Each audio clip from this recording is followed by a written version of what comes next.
Bismillahirrahmanirrahim. Assalamualaikum warahmatullahi wabarakatuh.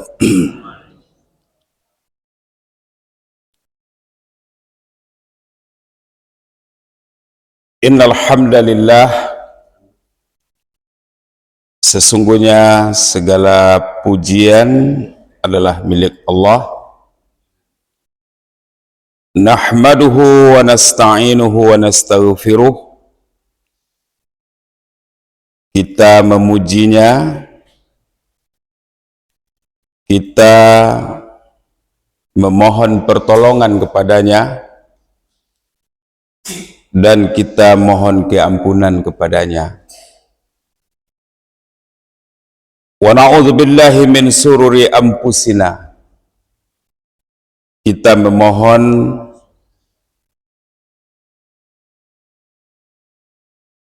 kepada Allah Subhanahu wa Ta'ala perlindungan darinya dari segala keburukan amal perbuatan kita.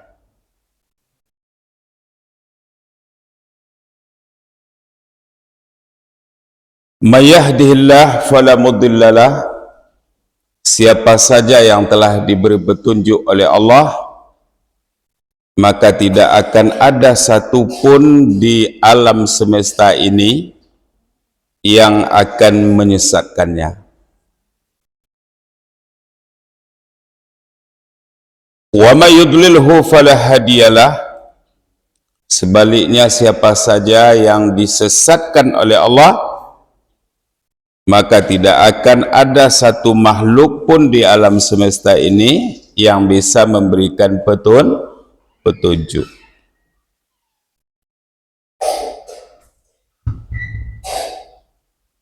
Asyhadu an la ilaha illallah wahdahu la syarikalah. Kita semuanya bersaksi bahwa tiada Tuhan yang berhak disembah selain Allah, yang tiada serikat baginya. Wa asyhadu anna Muhammadan abduhu wa rasuluh. Dan semua kita bersaksi bahwa Muhammad adalah nabinya, hambanya, dan utusannya. Amma ba'd. Ma'asyiral muslimin wal muslimat, hadirin jamaah subuh rahimakumullah. Di dalam muqaddimah tadi sudah kita sampaikan bahwa segala puji dan puja hanyalah milik Allah, dan kewenangan dalam hal hidayah dan kesesatan adalah milik Allah. Jadi hidayah itu sangat mahal, sangat mahal sekali.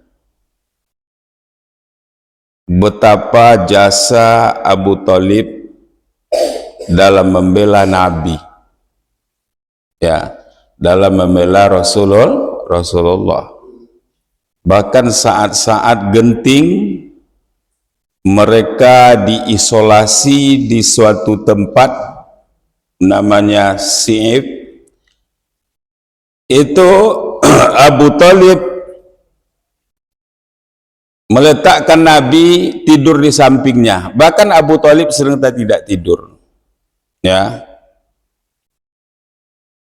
Belum lagi perilaku ini dan itu yang dilakukan oleh kafir Quraisy untuk mencelakakan Nabi.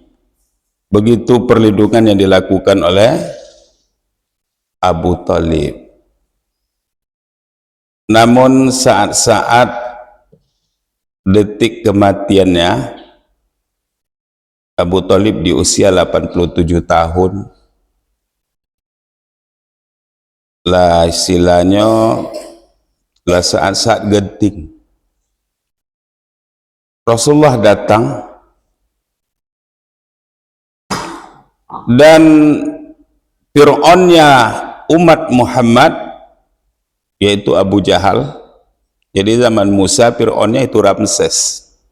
Kalau di zaman Nabi Muhammad sampai umatnya ini, itu Fir'aun terbesarnya adalah Abu Jahal.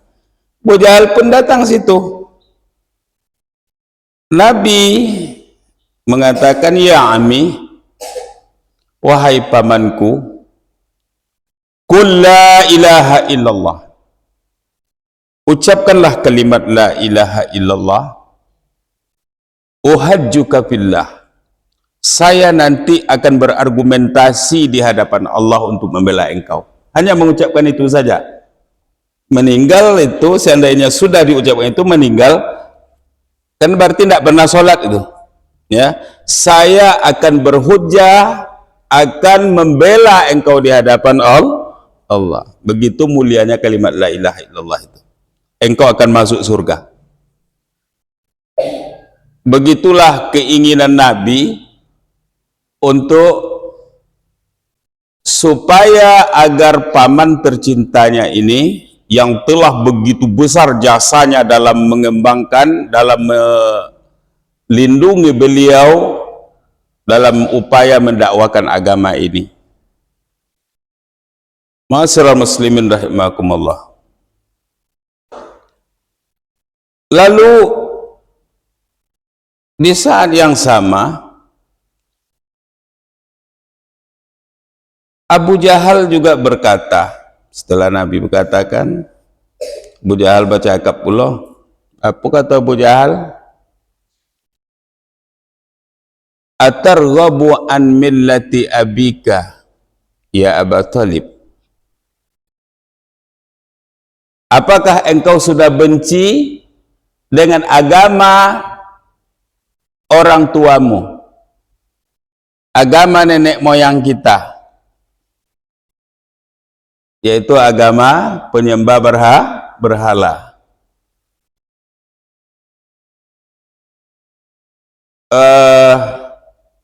Abu Jahal ini orangnya cerdas. Dia tidak memakai apakah engkau telah meninggalkan agama nenek moyang. Kalau masih meninggalkan, bahasanya masih kasar. Dibuatnya bahasa yang indah. Atarghabu an millati abika. Apakah engkau labonci terhadap agama ayah awak, nenek moyang awak? Inilah yang mempengaruhi Abu Talib. Jadi oleh ulama, kisah ini juga menggambarkan kalau kita mencari kawan itu harus orangnya elok, karena mempengaruhi jiwa kita sampai kematian, sampai saat-saat kita akan mati. Ya. Abu Jahal katanya, sementara Rasulullah begini pula. Lalu Rasulullah katakan lagi, qul la ilaha illallah, katakanlah wahai pamanku, la ilaha illallah. Dalam riwayat lain disebutkan, ushiduka, aku akan menjadi saksi engkau billah, di hadapan Allah, dan besok saksi. Tapi Abu Talib sayang, sebegitu besarnya upaya beliau dalam melindungi Rasulullah siang dan malam, pagi dan petang, bahkan siap untuk diisolasi atau diboikot selama 3 tahun. Bayangkan bagaimana mereka diboikot, sampai-sampai mereka memakan dedaunan. Ada di antara sahabat yang waktu itu buang air kecil di malam hari. Ketika dia buang air kecil, berbunyi di tetesan buang air kecilnya itu ada bunyi seperti ada sesuatu kulit yang kering. Tak dong awak kalau ikut bunyi ya. Kalau kono batu cenoko, kalau kono kara cenoko itu. Zaman itu kan ya ada kulit-kulit kering atau tulang-tulang kering. Jadi Dia periksa, wah rupanya itu kulit unta yang lado di tanah. Saya kena buang air kecilnya. Lalu saya cuci, kata sahabat itu, saya cuci itu, saya bakar, saya rebus, kemudian saya giling, berarti ditokok-tokok, dipukul-pukul ya, sampai hancur, dan untuk makan beberapa hari. Coba bayangkan tuh, kulit unta yang sudah kering, yang sudah kena di tempat buang air kecil, yang sudah dipipisi. Bayangkan tuh sulitnya saat-saat diboikot itu, di embargo bahasa gini kan. Begitu jahatnya Abu Jahal itu, Fir'aunnya umat ini, kata Nabi, begitu jahatnya, dia buat kesepakatan tidak boleh berjualan tidak boleh. Kalau apa kata Abu Jahal, kata Abu Lahab, ini paman Nabi lagi, paman Nabi lo lah. Apa katanya? Wahai para pedagang, kalian buat harga barang kalian tinggi-tinggi. Abu Lahab kan orang kayo, ya kan?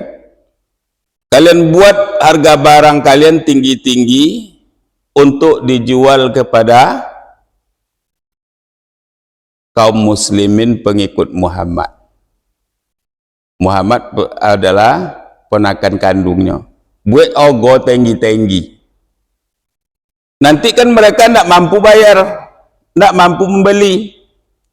Kalau mereka tak mau membeli, tak bisa membeli karena uangnya tidak cukup, ya, datang balik kalian, saya akan beli barang kalian dengan harga yang berlipat ganda. Contoh itu jahitnya Abu Lahab laknatullah. Ya. Padahal yang diboikot itu siapa? Bani Hasim, saudaranya Abu Talib, ya. Siapa lagi? Ponakannya Muhammad. Siapa lagi? Sepupu-sepupunya. Siapa lagi? Ponakannya juga Ali bin Abi Talib, dan seterusnya. Tapi dasar, kalau Allah sudah sesatkan, maka tidak akan ada satupun yang akan memberi hidayah. Sekalipun orang berada di lingkungan Rasulullah seperti Abu Talib yang tadi, ya,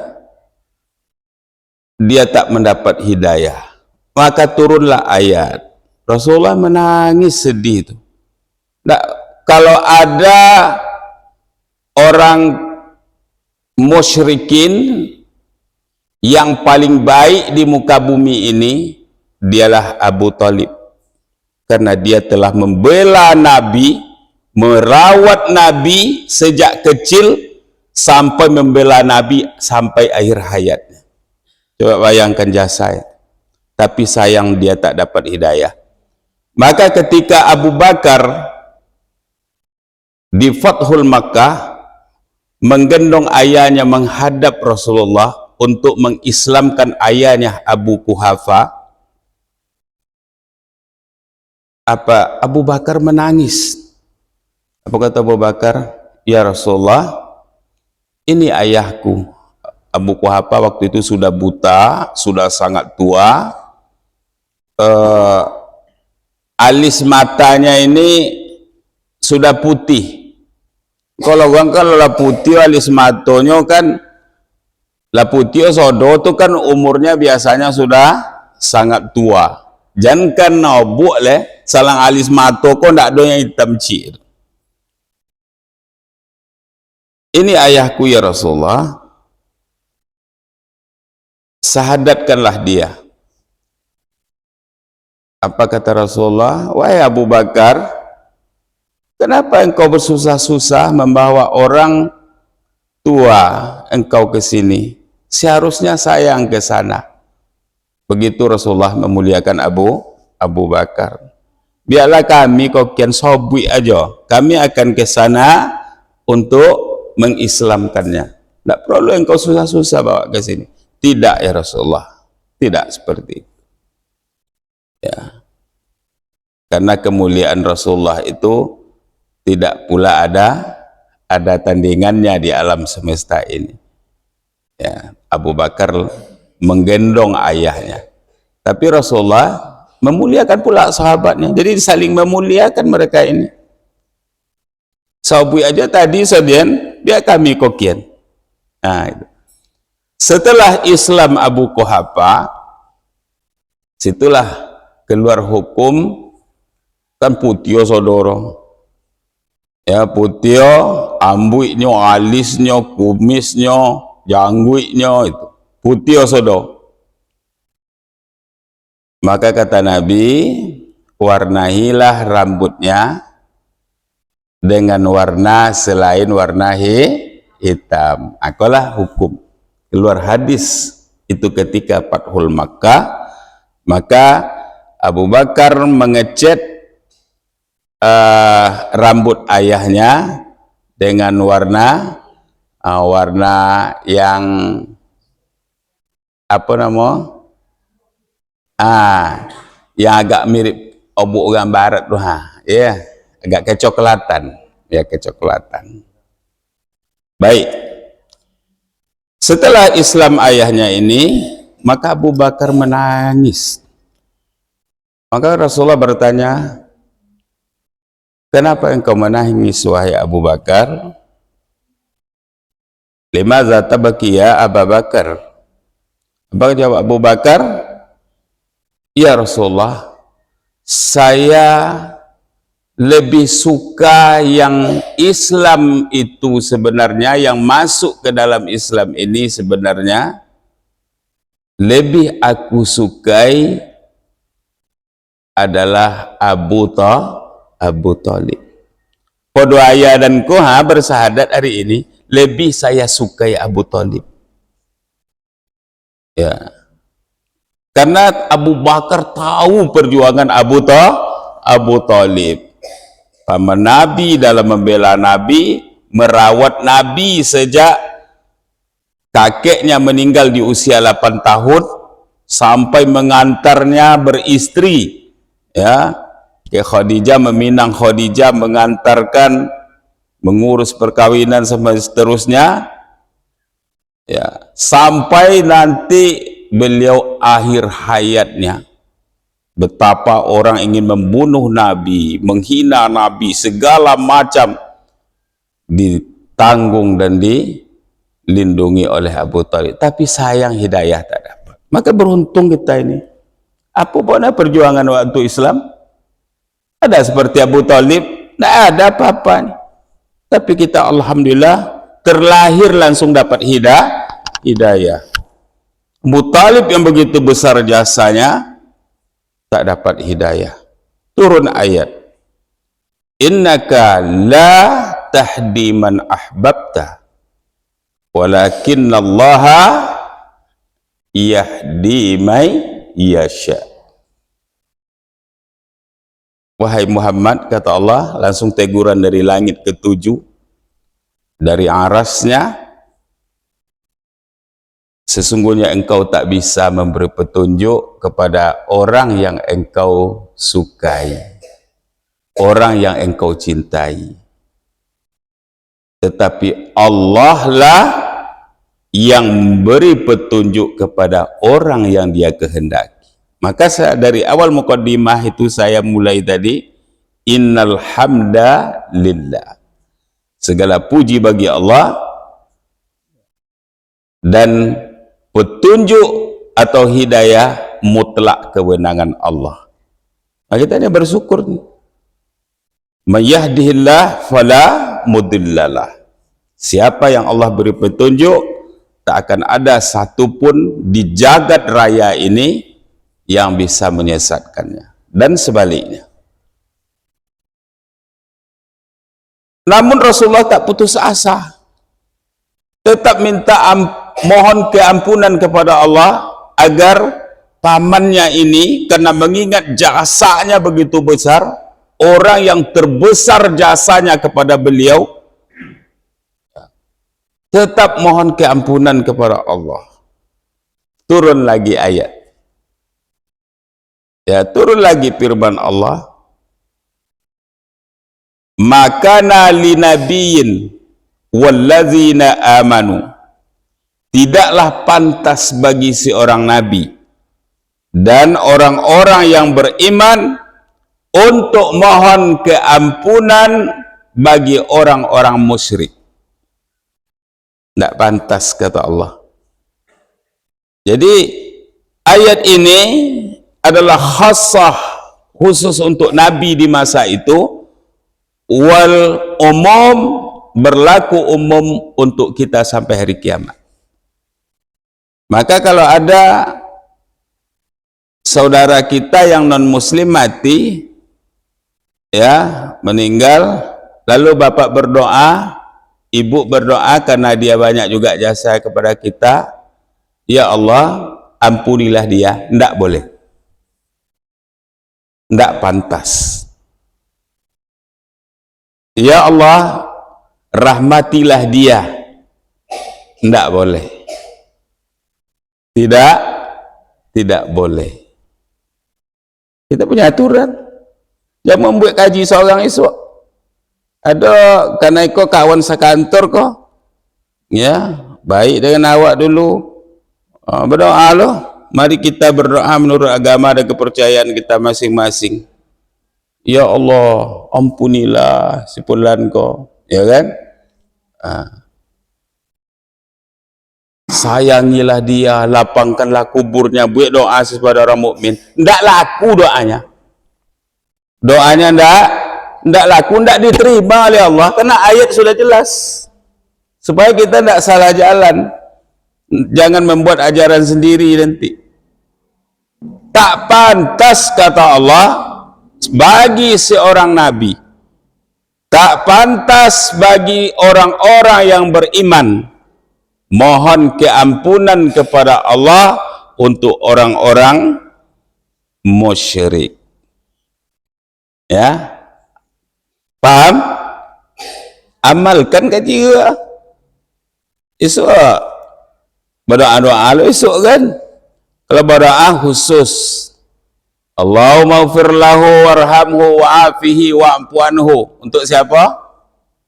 Saudara sesama muslim. Baik, berartilah paham. Itu mahalnya hidayah.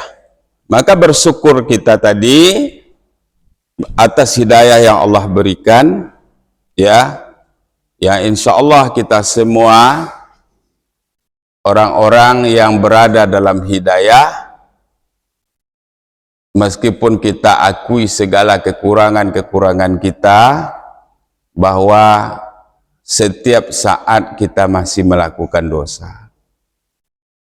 Ya, entah dosa yang dilahirkan dari lubuk hati kita karena was-was syaitan, ataupun mungkin dosa-dosa yang bersifat terang-terangan.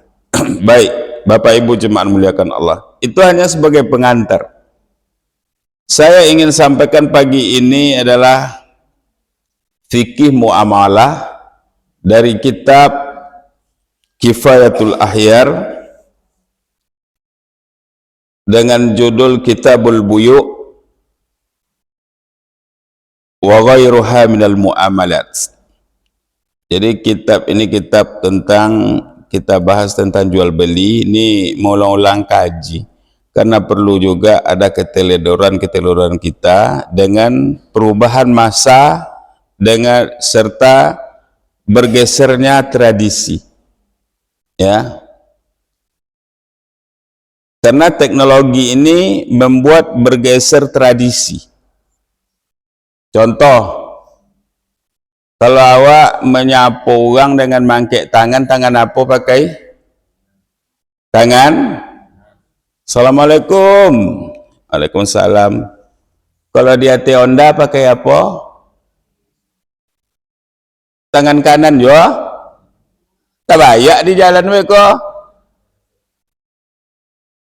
Assalamualaikum, tak sekolah. Itu bergesernya, berubahnya tradisi karena bergesernya atau karena kemajuan teknologi. Nggak bisa awak pungkiri itu dulu. Nggak lo bisa awak salahkan orang menyapu awak mangkik tangan kiri ketika dia Honda. Nggak bisa.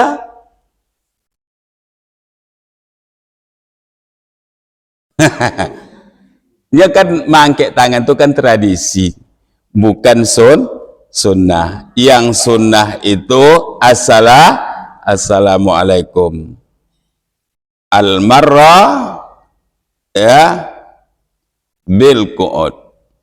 Orang yang lewat itu memberi salam kepada orang yang berdiri, atau yang lewat memberi salam kepada orang yang duduk. Ya. Atau kalau awak di atas kendaraan kepada orang berjalan kaki. Berarti kalau yang punya motor memberi salam kepada orang yang punya kendaraan Honda, ya kan? Nah, itu adab tuh. Itu adab. Berarti kalau awak Honda memberi salam awak kepada orang yang pakai sepeda atau orang yang jalan kaki.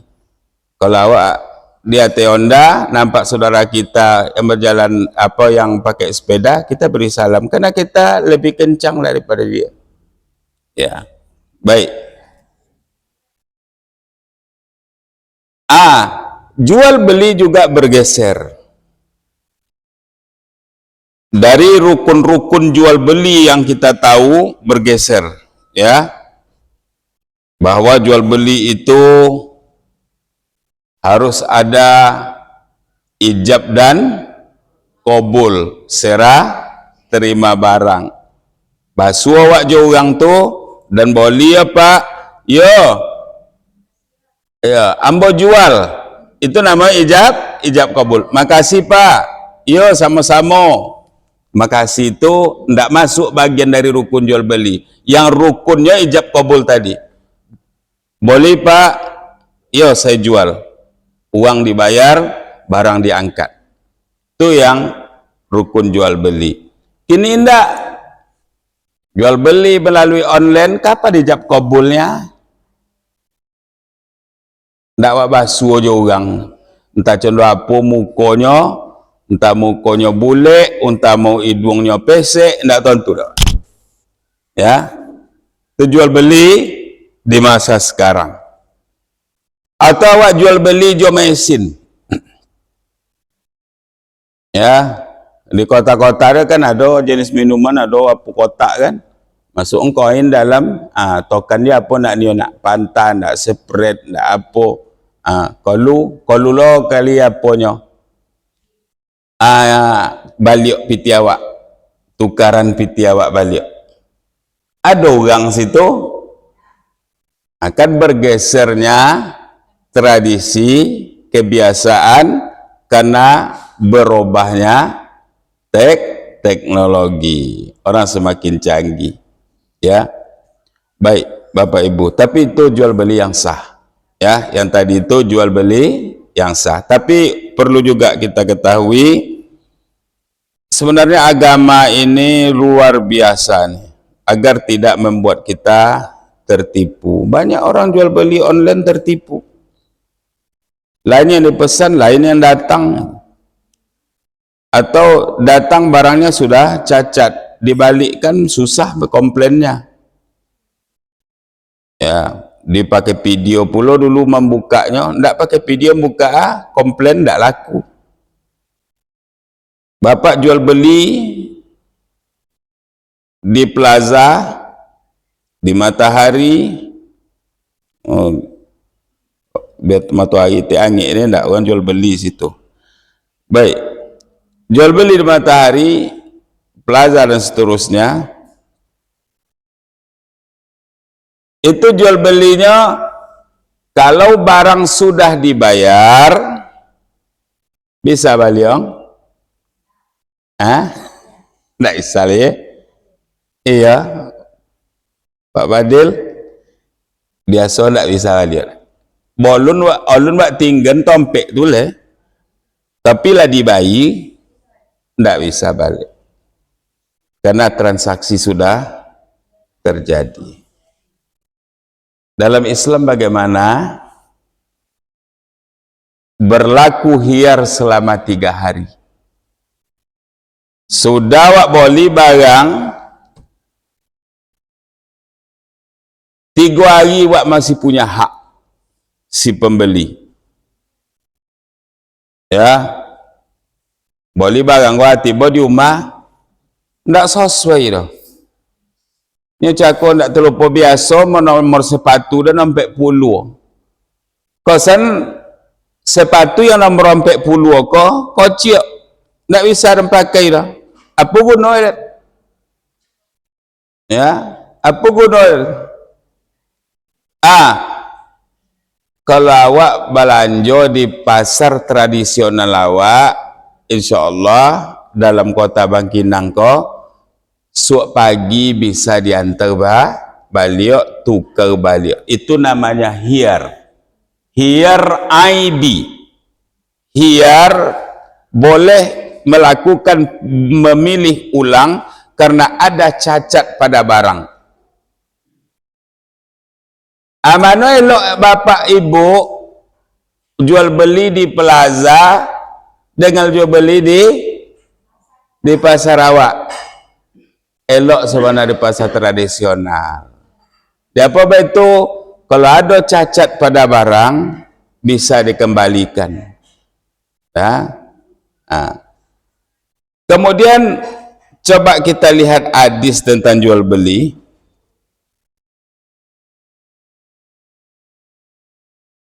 An Rifa'ah bin Rafi radhiyallahu anna Nabiy sallallahu alaihi wasallam su'ila ayul kasbi atyab amalur rajuli biyadihi wa kullu bai'in mabrur rawahul Bazzar wa sahhahul Hakim. Dari Rifa'ah bin Rafi radhiyallahu an bahwa sesungguhnya Nabi sallallahu alaihi wasallam ditanya tentang mata pencarian yang paling baik. Jadi ada sahabat bertanya, "Ya Rasulullah, apa tu kojo yang paling elok?" Kojo. Jadi mata pencarian, dengan itu awak menghidupi keluarga awak, apa yang paling elok? Dijawab oleh Rasulullah sallallahu alaihi wasallam, mata pencarian yang paling baik, yang bagus menurut ajaran agama kita ini, amalur rajuli biyadihi. Seorang laki-laki atau perempuan yang bekerja dengan tangannya sendiri. Tak ada kojo melewati itu. Apa itu? Barokah. Apa kojo laki kau? Petani, mak kadang ambil upah di orang manobe. Ya bu ya? Bagi awak, ibu neng laki kau ya, pagi pulang potang. Tapi itu orang yang paling mulia usahanya di hadapan Allah. Yang paling mulia. Hadis jelas. Dia mendapatkan uang 150.000 itu, polunya, keringatnya mulai dari ujung rambut sampai ke ujung kaki, menghempaskan keringat banting tulang. Mulia, luar biasa mulia.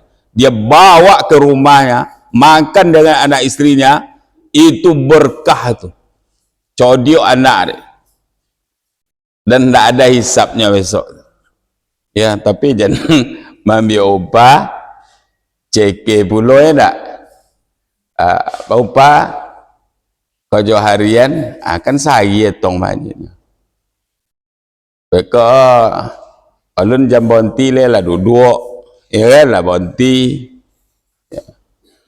Beka tiba istirahat zuhur sengaja lama-lama mulai kerja balik karena hitung sehari jo. Ya kan dulu ni apa cek bahasa awak kan, agak bahasa kini celet namo.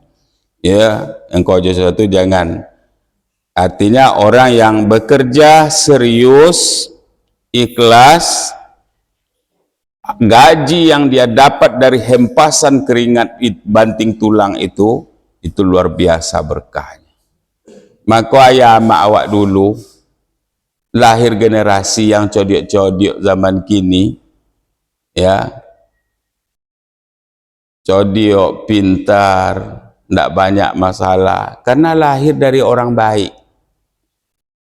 dari usaha yang halal. Banyak amak awak ke ambil upah, ambil hari. Baju muari nama bahasa cu.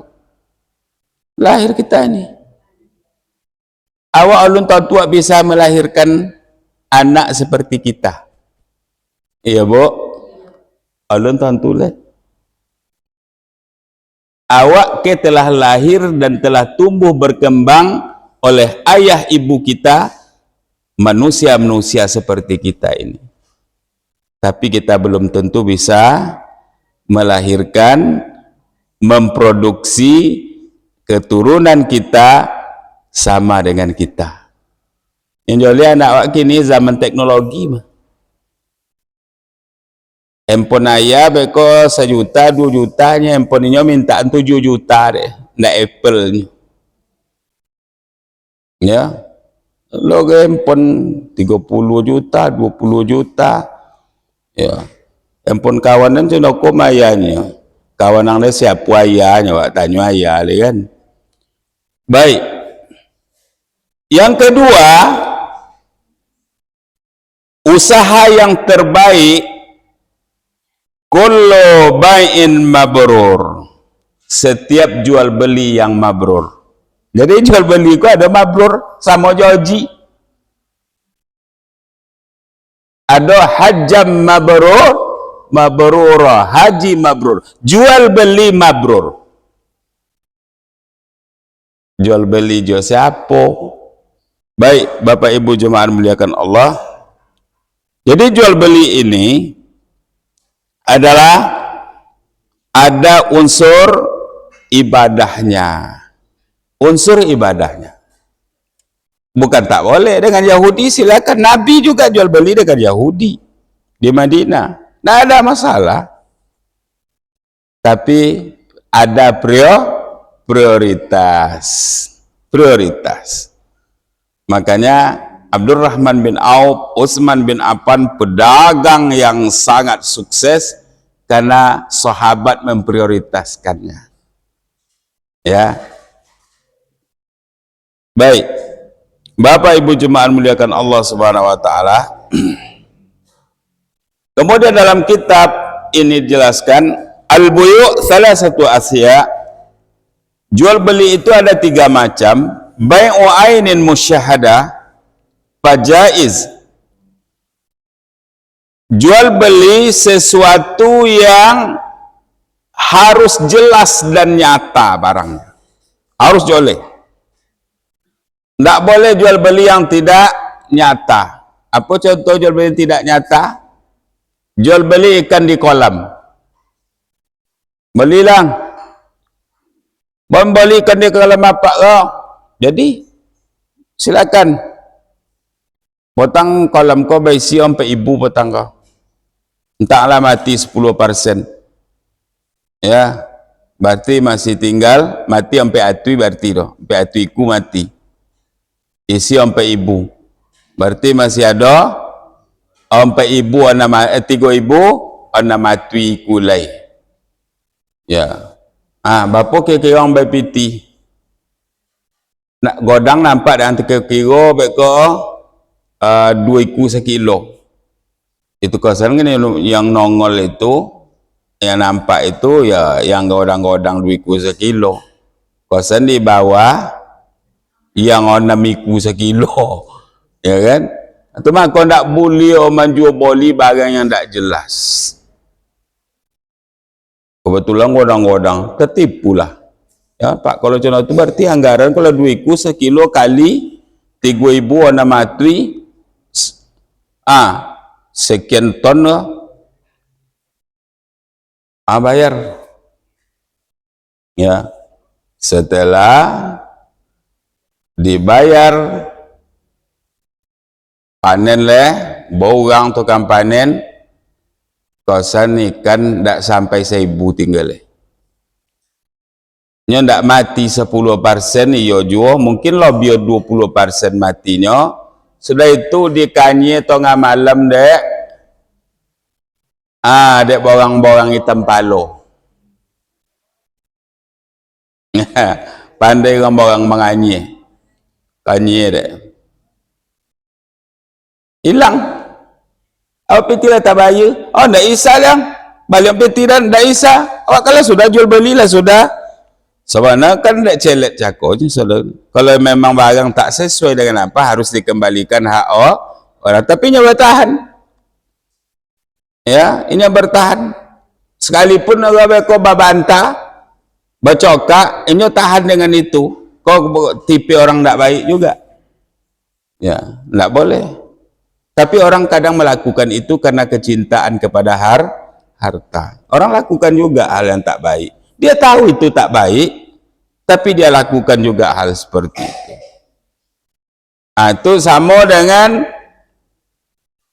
dalam fikih fikih madrasah itu namanya jual beli sistem ijon.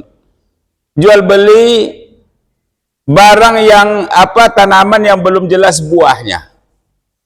Ya kan ada orang manggi kok kan mahal tu seogonya. Jadi takutnya dipotong orang, manggi mudo dia langsung beli deh. Dan beli manggi ko ya ni, ke panjarnya sekian dan beli. Nampak dia manggi ko lobek, kira-kira nanti akan menghasilkan uang 10 juta umpamanya. Ke dan panjar kini 2 juta. Ko dan beli besok dan beli 10 juta ya, nyokan dia dapat untungkan 2 kali lipat kan perkiraannya. Dan beli 10 juta, panjarnya 2 juta. Ya kan buah manggi itu oleh orang Cina itu mahal harganya. Ya, itu diopor ke Singapura dan seterusnya untuk sesajen. Temo piti terjadi kemarau panjang. Ya, terjadi kemarau panjang. Putih yang tadi gugur semuanya. Rontok sodo. Kalau ibarat duyan mereka ambil duyan, kadang rontok buahnya. Atau datang bawa untung sodo deh. Ya.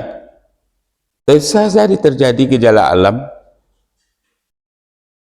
Siapa yang rugi? Pembeli. Karena apa dia rugi? Ya karena kecerobohan dan tak tahu agama. Padahal hukum agama sudah jelas bahwa kalau membeli sesuatu harus barangnya ainun musyahadah, harus barangnya jelas, nyata, bisa dipegang, dikuasai, tidak lepas. Maka kalau jual beli binatang, jual beli kambing atau kerbau, elo tali sekali, pegang tali, tandu awak punya.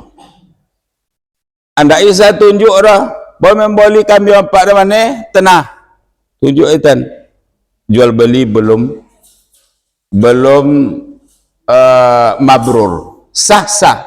Karena tahu di kelompok itu kambing itu dayan punya sodo, atau sapi itu 50 iku dayan punya sodo ke ladang aponyo wilayah kok. Ayam mana nak beli? Ayam mana itu yang tanduknya itu, yang itu ya. Jadi dan saya jual sah jual beli, ya, tapi belum mabrur. tidak dapat mabrurnya, tidak dapat terbaiknya. Ya. Karena besok bisa jadi terjadi perubahan. Yang barang kau cakap, tanduk kau lah ada lebih kurang sama yang contoh itu tuh sekian niku. Akhirnya nanti terjadi kekeliruan. Dan seterusnya. Pokok kalau jual beli, kalau binatang pegang talinya. Kalau ayam tidak bertali loh, kopi ayam dia, boga kandang awak. Arti harus jelas. Habis waktu, itulah. Baik, sajik baunya, masalah jual beli sajik terbahas baunya. Udah waktu labi, biarlah sampai situ tin, ya kan? Ya pemilik abiganya ke suruh ya. Suruh dia kan tidak langsung bunyi loh, ada 10 menit jeda. Tidak bunyi. Ya lah, terima kasih atas semua perhatian. Mohon maaf atas segala kekurangan. Billahi taufiq wal hidayah. Wassalamualaikum warahmatullahi wabarakatuh. Waalaikumsalam.